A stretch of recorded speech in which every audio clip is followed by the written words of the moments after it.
Now, just to tell you a little bit about Marie O'Riordan, she is an honorary award-winning philanthropist. She built a business across 150 countries with Fortune 500 companies, the largest franchises in the world, and Hollywood actors, ranking among her elite client base. Well, she's joining us on the line to tell us a little bit more about her work and her life, and she's originally from Limerick herself, so she's a Munster lady. Marie, you're very welcome to be with us today.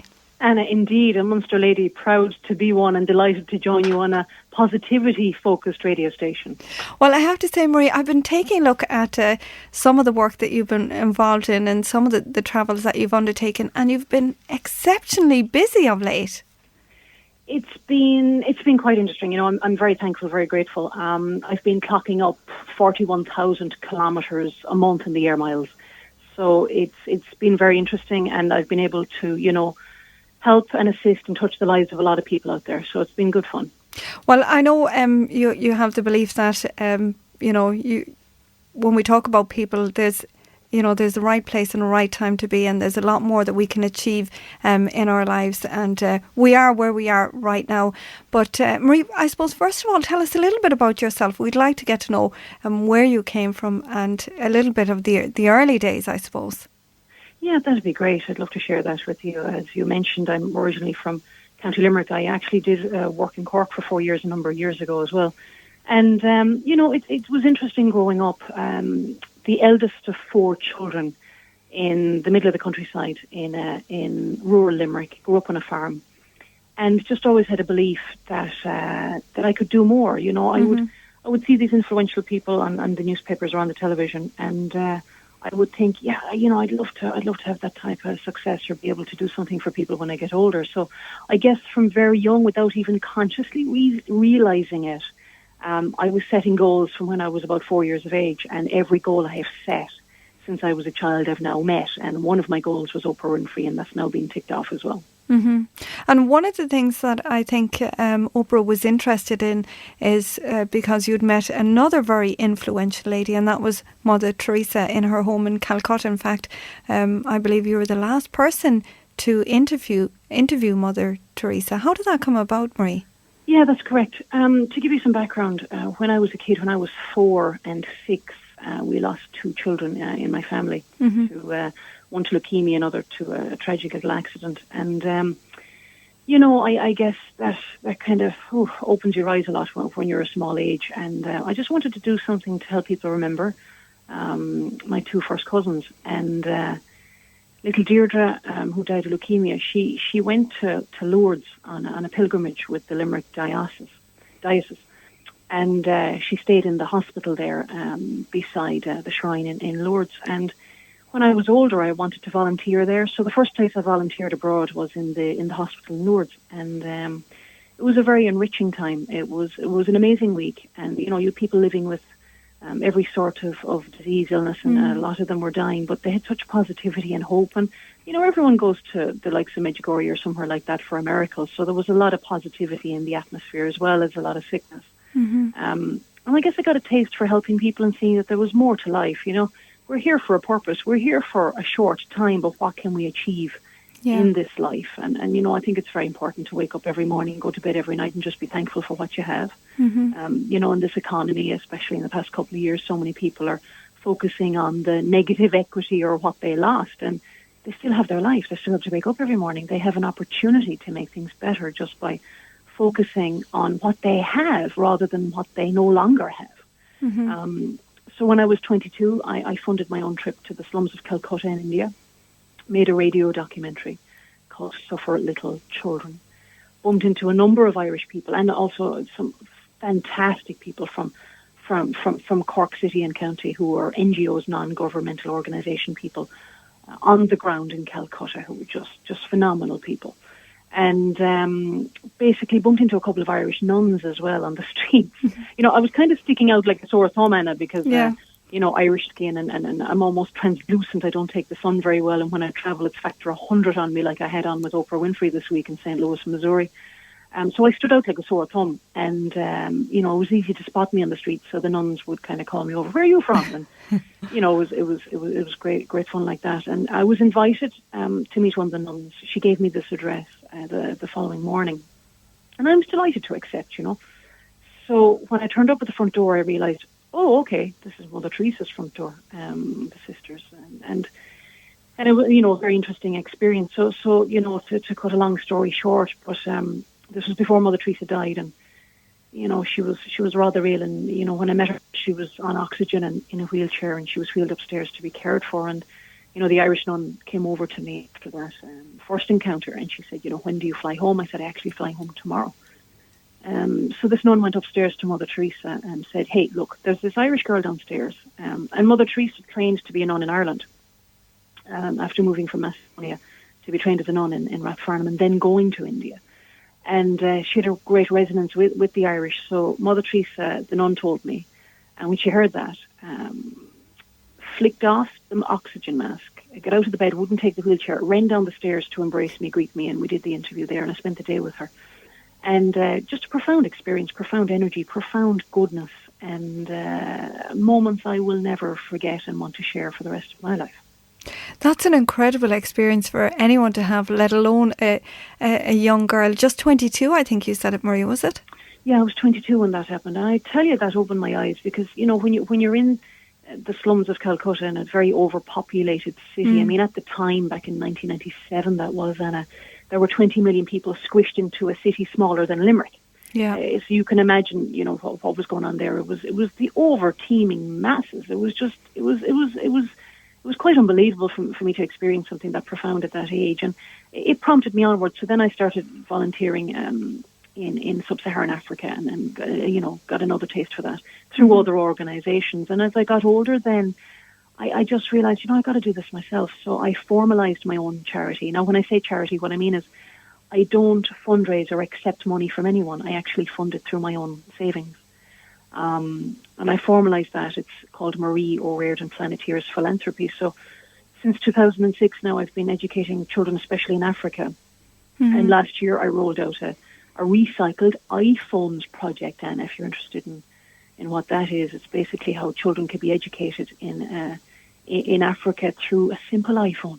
I mean, I went to some of the best educational experts in the world, and they said, once children, if they're auditory, they can hear what's on the phone. Yeah. If they're visual, they can see what's on the screen. If they're kinesthetic, which means they're touchy-feely like me, they can hold the phone.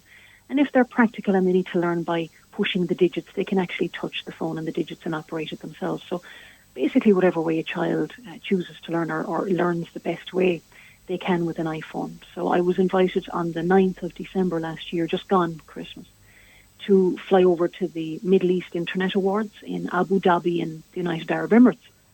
And this was a very lavish, red carpet event on top of a mountain in Abu Dhabi overlooking Oman and the United Arab Emirates. And I tell you, that was a far shot from Croke in County Limerick. Yeah, and it's nice to see, I would imagine. During the gala dinner, anyway, I was presented with the 2011 honorary award, and that was for the iPhones project in Africa. So I was really honoured with that, and it gave the project a lot of publicity, and then there were people now who are coming on board who, there's like a billionaire in the Middle East who's very interested in doing more, and there's a man in Kuwait who's best friends with Donald Trump and has invited me to Kuwait to do more on this as well. So, it's starting to expand, and let's see where it'll take me, but I want it to go far and wide and far beyond Africa as well, to be honest with you, Anna. Well, it sounds like a fantastic project, and I just think listening to Talk Marie, it's so encouraging to anybody out there to see what a difference that somebody with a vision and who believes that they have a purpose can make. And I think we all have fantastic skills and talents that we've been given, and it really is just about having a little bit of hope to see how we can put those to use. Yeah, I mean, every day if people just focus on the positive and what they are good at. See, the thing is, it's like a Premiership football player. Now, I'm not very good at sport because I'm not very coordinated. But if you take a Premiership footballer, what they should be focusing in my experience is focusing on the good kick, on whatever kick they have the knack at. Keep focusing on making that the best kick in the world. Yeah. Not focusing on improving what you're really bad at. I think if you really focus on what you're good at, you can achieve success. Because then every obstacle that is possible was put in my way. Mm-hmm. And you know what, people, school was very difficult as well. And you know, I look back now, and that Mother Teresa experience was at 22, but just a short time before that, when I was 18, and I went in August to pick up my my Leaving Cert results, and I failed English in the Leaving Cert. So it was like, where am I going to go from here? But you know, I was given opportunities and chances because of the belief I had and the experience I built up over the years. So, you know, if someone here can speak to you about, you know, catching the attention of Oprah Winfrey now, Yeah. And I don't have a degree, and I failed English in the Leaving Cert. I mean, anyone can achieve what they want to if someone like me can. Well, tell us about Oprah. You mentioned Oprah. What is she really like, Marie? She is a beautiful soul, Anna. A lot of similarities between the first time and the second time I met Mother Teresa and the first time I met Oprah Winfrey. And, you know, I'm not talking about her weight or her physicality, but she's larger than life. This huge presence and this goodness just emanates from her. And it's really interesting because when you're in the same room as her as well, when you're beside her, there's like this electricity coming off her. There's this energy like I've only very rarely felt before with some of the most influential and some of the greatest people who've ever lived. And they do resonate at this peak energy level, and they impact people just by being in their presence.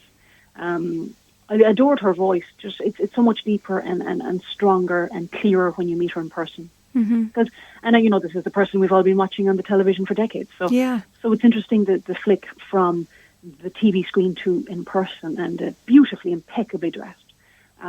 Wonderful professional team. You know, I got to spend a lot of time before I went in and while I was there with the producers and the team and the crew, and you know, just built up a great rapport and relationship with them as well. So, you know, I've made friends in Harpo Studios and the own Oprah Winfrey Network now, I feel, for life.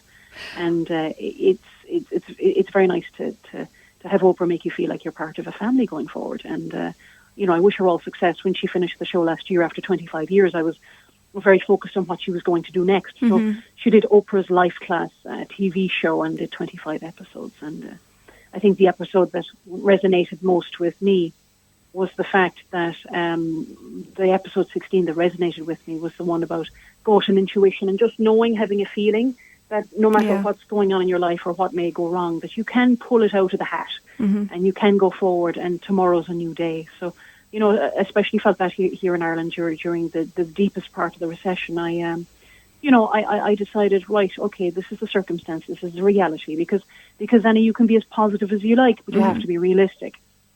And I just started doing more and more work abroad, and now it's clocked up. It's at country 150, which is Uzbekistan, and I had to look it up on a map. And so you know, when you look at the spectrum of this kid from Munster, it's the A to Z of countries now, everything from Angola to Zimbabwe and everything in between. And it's been kind of like, sometimes, you know, I wake up and I have to pinch myself. It's like, wow. It hasn't been a bad road, really, when you take all the knocks and whatever. And, you know, I'm 36 years of age, and I'm only getting started. I'm only getting warmed up here.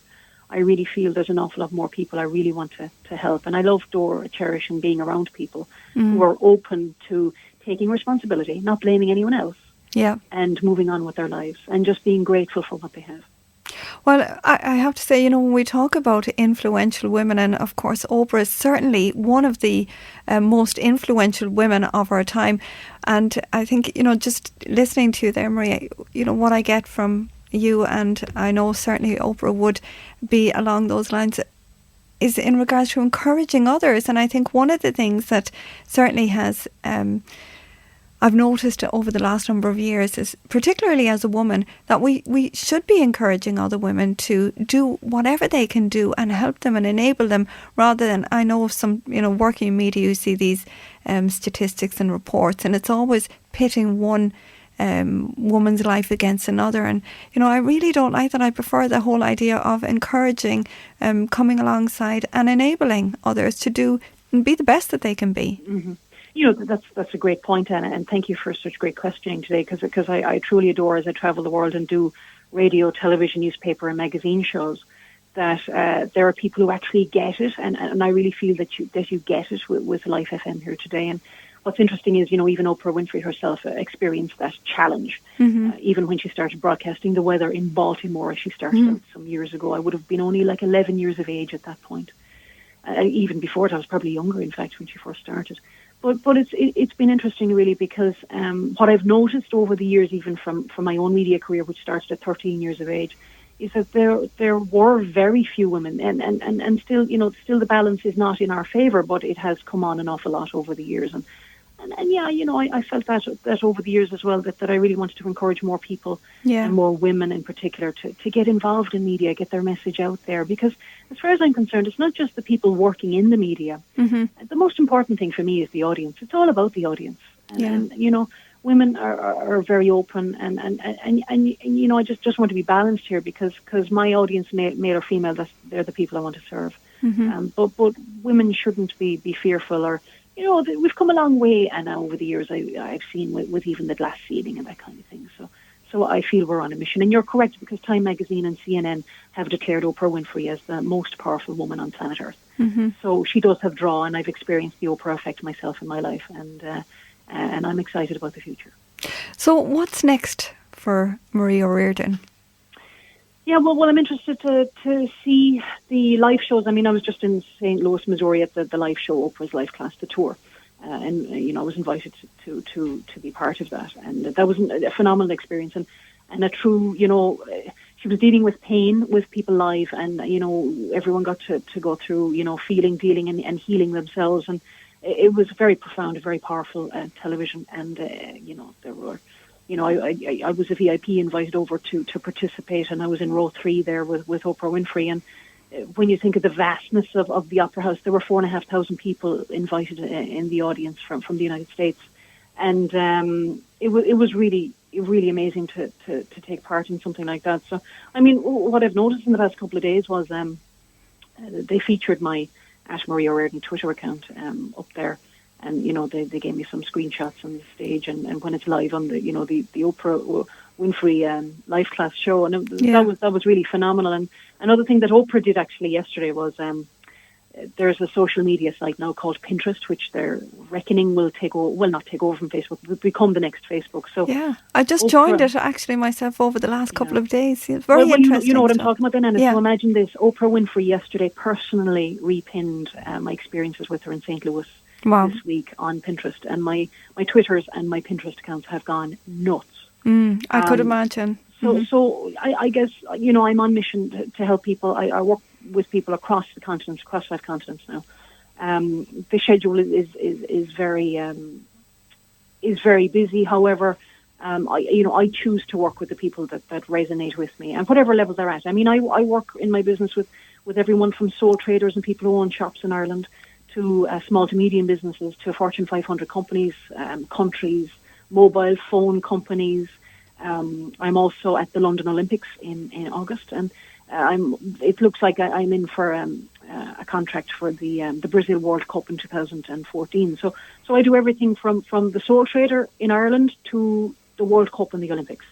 And you spoke about empowering women.